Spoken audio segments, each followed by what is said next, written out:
We are going to continue with our media availabilities in advance of Sunday's AAA Texas 500 here at Texas Motor Speedway. We're now joined by Chase Elliott, driver of the number 24 Hooters Chevrolet. Chase, you are currently sitting 8th on the playoffs leaderboard with 2 races left to get into the Championship 4 at Miami, and you've been to Victory Lane here at Texas. This is where you got your first NASCAR Xfinity Series win. So that has to give you a little bit of confidence that you have a shot at a solid finish on Sunday. Yeah, I hope so. This place is obviously very different now with the repave, and Jimmy had a great run here in the spring, so some good things to look back to with his effort and win. So we feel pretty good about it. I feel good about our car and the improvements we've made over the past number of weeks, and think that if we can just put together a solid weekend, we can try to give ourselves a chance to win, which is pretty important for us at this point. So we'll see. All right, we'll open up to questions. We'll start up front with Claire and then go to Bob and Lee. Claire B. Lang, Sirius XM NASCAR Radio. After last week, I know that Denny reached out to you or said he had reached out that direction. What are your thoughts looking back on that? And then what are your thoughts about seeing your face as big as a billboard as the People's Champion when you arrive here in Texas? Yeah, definitely kind of strange. But, as far as last week goes, I don't know that my thoughts are a whole lot different today than they were then. I'm still pretty frustrated about it, and really as the week has gone along, it's given me a lot of time to think about how close we were to going to Homestead. And I think if anything else, that'll drive you up the wall more as you think about it. So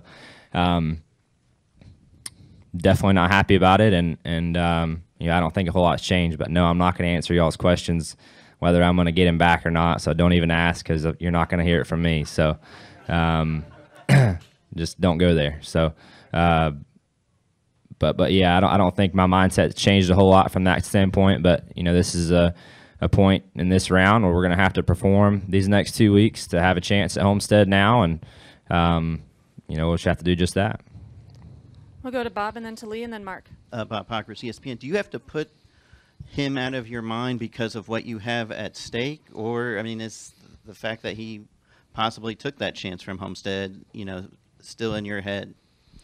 Well, for us, we're in a position where we're not completely out from points. If you could have some really solid weeks, good stage points, and those guys don't, potentially get yourself back in it without winning.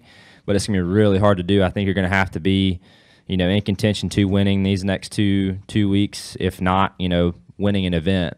Depending upon this weekend goes, kind of set how next weekend is going to have to be. But I'm not overwhelming myself with him or any other driver in particular as the weekend goes along, and I don't think you can do that and look yourself in the eyes and think you have a fair shot if you have that mindset coming into a weekend. So we're going to go about our business as we always do, and hope that we make the right guesses and I make the right judgment calls, and Alan and the team makes the right calls throughout the weekend to have a chance to win. We'll go to Lee and then Mark and Matt. Lee Spencer, Motorsport.com. Chase, were you overwhelmed by the outpouring of support you received by the fans after the race? Because I think the last time I heard that kind of noise was when Earnhardt dumped Terry Labonte at Bristol, and it's been a long time. It was definitely unexpected for sure. I wasn't expecting to have that or hear that or see it, throughout the week. But it's been I don't know if refreshing is the right word, but it's been definitely pretty encouraging to see that kind of support, regardless of the circumstance. To see people encouraging you and wanting you to go and try to win this weekend, and to me that's been kind of the message from a lot of fans is, hey, the best thing you can do for the fans that supported you is to go and try to win one of these next 2 weekends and give yourself a shot at Homestead. And I think a lot of the people that watch our sport know that, and I'm looking forward to giving it my best shot. Yeah, I think it does for sure. I want to make people proud, and I don't think you can consume yourself with their opinions all the time, because I think that'll might drive you a little crazy. But I think in the right circumstance, yes, I think it can, but you have to be able to turn that off when it's not the right circumstance too. We'll go to Mark, Matt, and then Nate. Mark Garrow, PRN. My 80-year-old mom had to stay in the grandstands at Martinsville, freezing to death to the bitter end because she thought you were going to get your first win last week. She would not leave. So I found that if I was sitting in the grandstands and found the crowd reaction pretty incredible, as you were just talking about. My question is sort of follows the line of Lee in the fact that you're pretty low-key, even-keel kind of guy. Takes a lot to get your motor revved up and get you mad. When you think about the fact that that could have been Homestead right there, is that going to be, again, fuel that is going to add something to your determination in the race here or next week? Yeah, I mean, I definitely think so. You know, for us to go to a place last week that, you know, I have typically struggled at and haven't had a whole lot of good days, to go and to lead laps and to, you know, have a shot to actually win a race at Martinsville. If you had told me that last year, I told you you're crazy.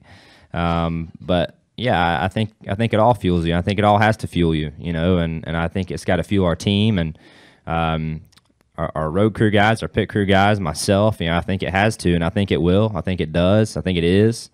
And I think that, you know, all those things are going to have to be in place, and we're going to have to bring some fire to the next 2 weeks to be, you know, a part of the show in Miami. We'll go to Matt, and then Nate and Jim. Matt Weaver, AutoWeek.com.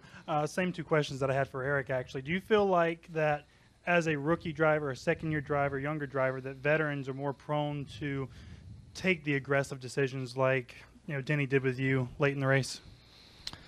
No, I don't think so. You know, I don't. I listened to Eric's answer, and I think he said it pretty well. You know, I don't necessarily think that, you know, Denny or anybody in that situation, his situation in Bristol racing with Kyle for the win was a great example of that. You know, I think we both know that Kyle wasn't looking at him as he's a rookie, I can beat him.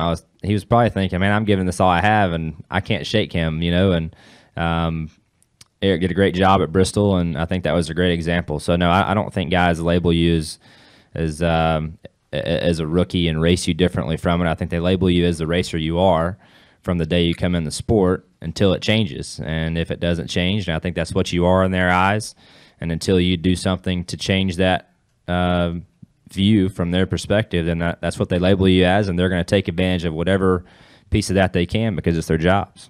And the Snowball Derby? Nope, you will not see me there. Man, I'd love to go run that race again someday. I think it'd be really cool, but I just have I'm pretty picky with how I like to do things there, and have you know, we had a great group of guys that when we were racing those cars, and it wouldn't feel right for me to go and race and not have some of those same guys there to help and whatnot. So never say never. I mean, maybe one day down the road the pieces will line up where we can all get back together and do another race somewhere, maybe somewhere else, and then go down there, but not this year. We'll go to Nate and then Jim. Nate Ryan, NBC Sports. Chase, you said it was somewhat odd to see your face out there on the huge billboard. That also came with a moniker, courtesy of Eddie, proclaiming you as the People's Champion. Do you agree with that? I don't know. It's not for me to say. I'm not. I'm in the position, and I'm not A, the track promoter, and I'm not the people, B. So in this situation, so I can't answer that. There's been a lot of talk this week about, obviously, with Dale Jr. retiring, a lot of people are wondering who's going to be the most popular driver, and a lot of people heard those cheers for you after Martinsville and kind of drew the conclusion that it might be you. Is that something you pay attention to? Do you welcome that? Do you think about it, or is it just that takes care of itself? Well, you know, I did find a lot of support throughout the week, and I do appreciate it. And as I've told you guys before, you know, whoever people want to pick to pull for, you know, if you can find a genuine connection with that person, then great. If it's me or if it's somebody else, I think as long as you have some reason that is genuine and not just because somebody told you to or because it's somebody you know or somebody you know likes him, then I'd say go for it. So, you know, if last weekend makes you want to pull for us the rest of the season and on moving forward, then great. If it doesn't, then don't, is my advice. But, you know, we welcome any kind of support we can get. I certainly do. It's appreciated. It always has been. And it's been very refreshing to see a lot of that throughout the season, not just last weekend. I think there's been a lot of people pulling for us throughout the year that I've noticed more than ever, and I think that's been pretty cool, not just in the last week. We'll go to Jim, Jerry, and then wrap up with Jeff. Jim Utter, motorsport.com. Over the last half dozen or so races, you guys have put together probably the most consistent string that you've had all year. Not only good finishes, but also leading laps, as you mentioned earlier. As much as the disappointment might hurt from losing an opportunity to win last week, is it kind of offset by the confidence that's been growing in your team that the way we've been running lately, it's not impossible for us to just go out and do that again the next 3 races? Yeah, absolutely. I think that's a great point.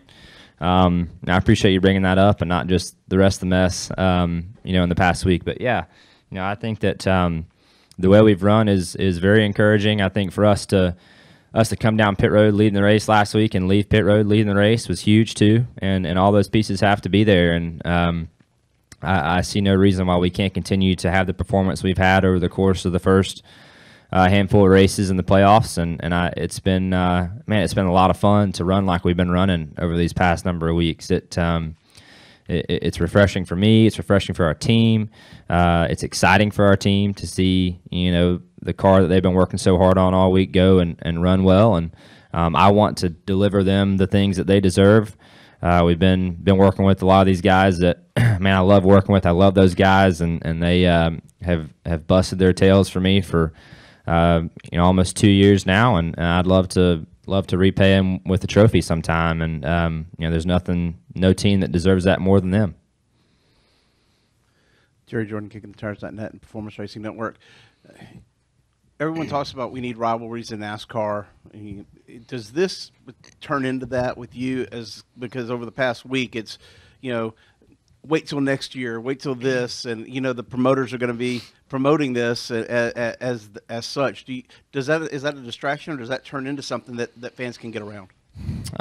Well, I don't think it's a distraction for us. Again, like I said a minute ago, you can't let the situation and the things that went on there consume you, because if they do, then you're going to lose sight of what really matters, and what really matters is us trying to win one of these next 2 weekends and go race for a championship, as we were so close to doing last weekend. So close doesn't cut it in any form of racing, and I've kind of learned that the hard way. I think over some circumstances that whether I've put on myself or things just hadn't worked out. So I just think you have to make sure you stay focused on the right things and not be consumed with all the distraction and things that are going on that you guys have to do your jobs and write about and put out there. And I get it, but we can't be consumed with that. It's not going to do us any favors. We're going to wrap up with Jeff. Jeff Gluck from jeffgluck.com. You talked about not being consumed with it, but how much did you pay attention to what was being said? Like, did you scroll through your Twitter timeline every day this week? Did you watch any of the NASCAR TV shows, anything like that? I didn't flip on the TV one time this week. I watched a little bit of Netflix, but I can't say I watched any NASCAR stuff. I updated my Twitter a few times, but mostly to see what was going on in the college football world, because as you all know, the Georgia Bulldogs are ranked #1 right now in the country. So I was more consumed with that than I was all this other stuff. All right, Chase. Well, thanks for joining us today. Good luck on Sunday. Thank you.